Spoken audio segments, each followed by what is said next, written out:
This is Newman. Newman was fired this morning because he is a terrible mailman. Shouldn't you be at work by now? Work? It's raining. So? I called in sick. I don't work in the rain. A recently imposed price floor that raised the minimum wage has caused Newman's boss some stress. A price floor is a law stating the minimum amount a producer can charge for their product.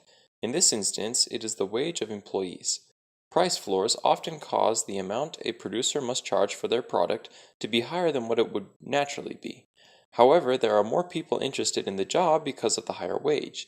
Therefore, the amount of work that employees need is lower than the quantity of workers who are willing to work. Before the price floor, Newman's boss was willing to turn a blind eye and overlook his lacking performance because he was still earning his wage. But now, with the higher cost of employing workers, he would rather fire Newman and keep the employees whose hours won't be deterred by the weather. But it's not just happening to Newman. As the new minimum wage comes into effect, workers all over are being laid off. The amount of workers demanded by employers is reduced in order to compensate for the higher wage requirement. The amount of workers is now greater than the amount of jobs available. This results in a surplus.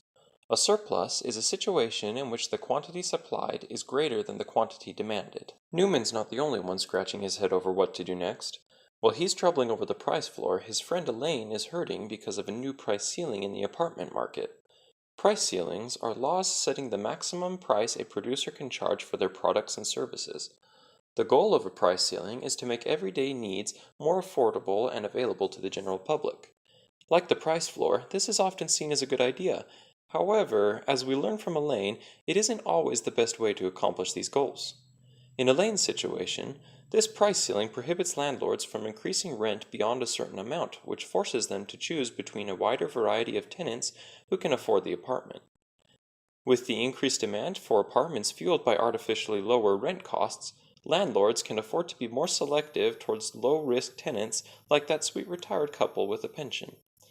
By eliminating the ability to compete by bidding up rent, there are now new markets offering substantial bids on, say, the keys to the apartment. Price ceilings are meant to protect consumers. However, they typically cause shortages and lower the quality of goods. These price ceilings make it hard for people like Elaine to rent when compared to older, more established applicants. A shortage is a situation in which the amount demanded is greater than the amount supplied. In Elaine's case, the lower cost of rent causes an increase in the quantity demanded of apartments. Because more people can afford them, more people want them. With this increase in competition, there are not enough apartments to go around, or in other words, there is a shortage of apartments.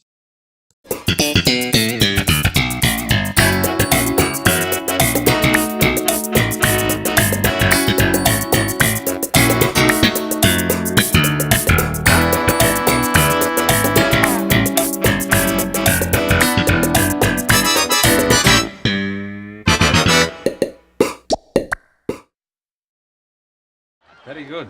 Very good. You know something? No soup for you! Come back 1 year. Next!